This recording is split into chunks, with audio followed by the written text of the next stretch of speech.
Minutes ago. That was part of what he had to say. He said that he's also rescinding a 11th hour executive order from the Obama administration that would have upped fuel standards even again and maybe raised the price of your average car by a couple of grand. He's getting rid of that. So that's a good thing. More on that to come. There's also a court challenge underway at this hour, apparently in Hawaii, to Trump's latest executive order on the travel ban that's supposed to take effect at midnight tonight. The left is out to get a stay put on that. If that happens before the end of the show here, we'll keep you updated, so stay tuned for that. A little bit of activity at the Ferguson City Council last night, but some residents showed up to try to get the Ferguson Market shut down, calling it an unwanted attraction for unseemly behavior was part of the comments last night. Mayor James Knowles joining us right now from Ferguson. Mayor, how are you? Doing well, Mark. How are you? I'm doing fine. You know, talked to Tom Jackson the other day about this documentary, Strange Fruit, that this guy's been pushing with this new theory on Mike Brown and what happened at that market. Any thoughts on that? Look, I just read a post from the St. Louis American the other day that came out and said, look, here's the unedited version. Here's what happened. There wasn't a transaction. Stop saying that there was some sort of transaction. Clearly this gentleman continues to try to come up with some new narrative to sell his documentary. It's unfortunate. And if you've watched any of the interviews that he's given, he clearly becomes unhinged anytime anybody brings it up. So, I mean, when Chris Cuomo's basically calling you a liar, that's pretty bad. And you're a liberal yourself. That's a great point. Yeah, he's been pretty unhinged in all this. I mean, the problem is that all he's managed to do is get himself some free publicity at the cost of stirring up a hornet's nest in your community again. Yeah, absolutely. And I mean, we had a quiet night last night. Hopefully it'll continue to be quiet, at least out on the streets there. But it is unbelievable how quickly a gentleman like this could, almost ruin an entire business. And as we heard last night at the council meeting, some individuals who came and demanded that they be shut down, still repeating this narrative that somehow that the market is culpable in what happened with Michael Brown, or that there's some sort of conspiracy that continues to languish. And so, like I said, even when the St. Louis American comes out and tells you that's not true, I mean, that's got to give you a clue. Well, when I had Chief Jackson on, former Chief Jackson on the other day, I asked him, was this known to be a trouble spot when you were chief there? And he said, no, not to his memory. He didn't remember, a bunch of drug investigations or anything like that involving this store. So what were people asking for last night to City Council? Did they really suggest that the Ferguson Market should be shut down? No, absolutely. I mean, they directly called for the market to be shut down. There was repeating the allegations that there was somehow that the market itself is involved in drug activity or the trafficking or distribution of drugs. Clearly, if you watch the video, the transaction was a one-way transaction. It wasn't coming from the market. So last year, I think it was, we worked with the market because of some of the lingering issues that occurred after August of 2014. There were some issues of people hanging around that entire area. And the market actually hired private security, has done a tremendous amount to help work with law enforcement. Again, this isn't problems that they create, but that end up in that area. And, for the past year, it's been very quiet over there. It was quiet before August of 2014 there, and it's quiet there again.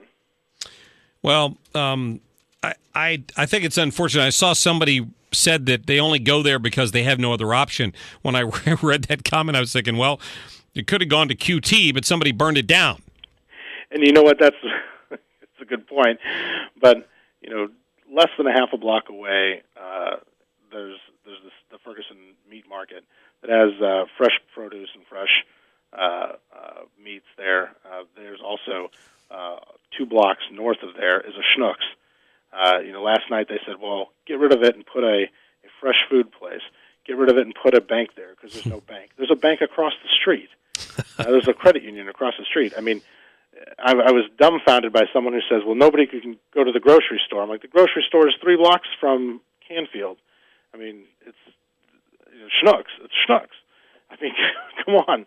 The credit union thing, and like I said, there's one across the street within sight of the Ferguson Market. I appreciate people want something different, but this market has been there. It has a tremendous volume of people that go through there.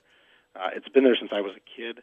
I used to go there. Actually, it was a 7-Eleven back in those days, but right. It was still a convenience store, and the convenience stores have a marketplace. And I was a kid. I used to ride my bike there and buy candy, and people still do today.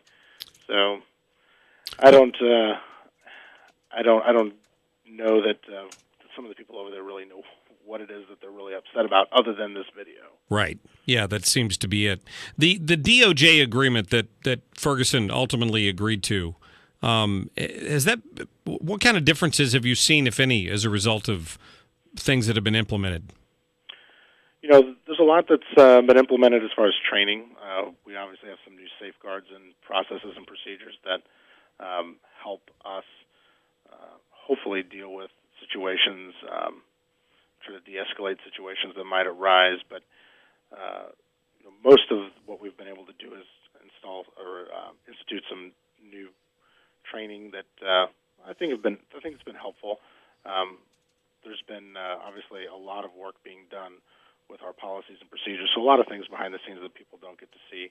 Probably the biggest change is the civilian review board that we have now, and the people that were complaining last night about issues with the police department still, I told them they have an opportunity to bring that complaint to a panel of citizens, which I don't know that anyone's taken me up on that yet, but right. There's a number of things that are out there, tremendous changes that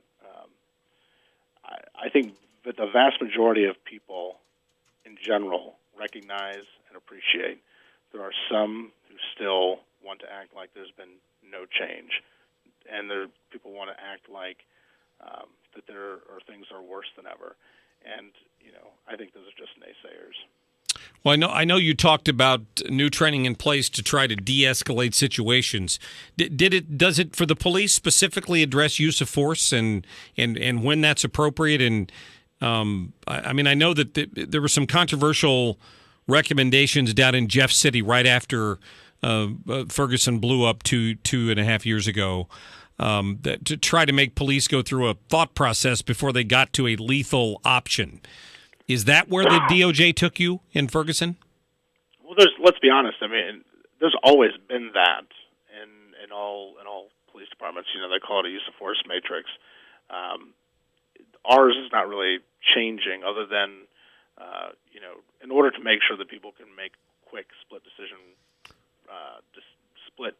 moment decisions, you want to make sure that they are continuously trained. Sure. And so some of that has been improved and implemented, and you'll have additional training as you go forward. That's why you have the shoot, don't shoot scenarios, they call the FAT system, where you have like the video playing, and then the officer will either engage or not engage, or shoot or not shoot.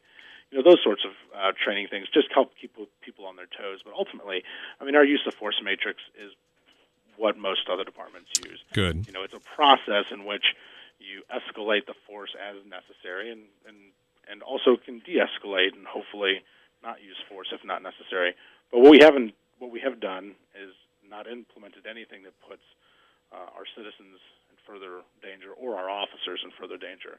They are continuously trained, but they are also continuously going to implement a use of force that protects the general public and themselves. So if we're not concerned about backing down, if that's the concern. Yeah, good. Mayor Knowles, thank you so much for your thoughts on last night. Always a pleasure to talk to you.